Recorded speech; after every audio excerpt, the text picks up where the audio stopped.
Organizations across the country are working to ensure Georgia voters know that another important election is coming up in January. The runoff races for 2 U.S. Senate seats determines who takes control. WSAV News 3's Ricardo Lewis explains how these groups are using data to track down inactive voters.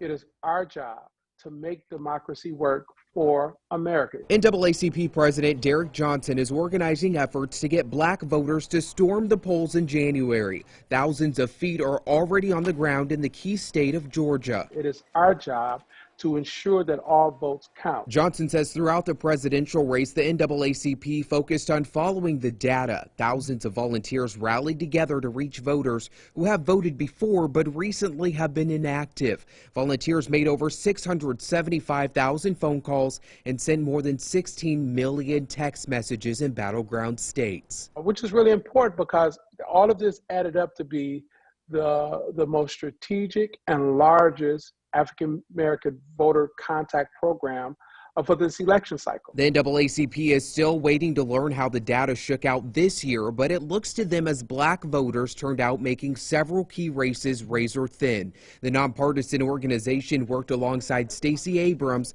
and her organization Fair Fight Action to reach 800,000 new voters in communities where politicians have never been before. We didn't just show up and say, vote for me. We showed up and said, how can I help?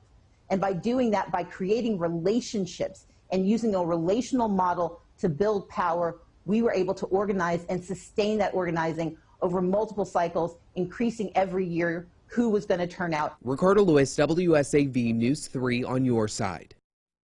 Around 200,000 volunteers have been on the ground in key states urging people to vote. Upwards of $15 million has been spent during this election by the NAACP.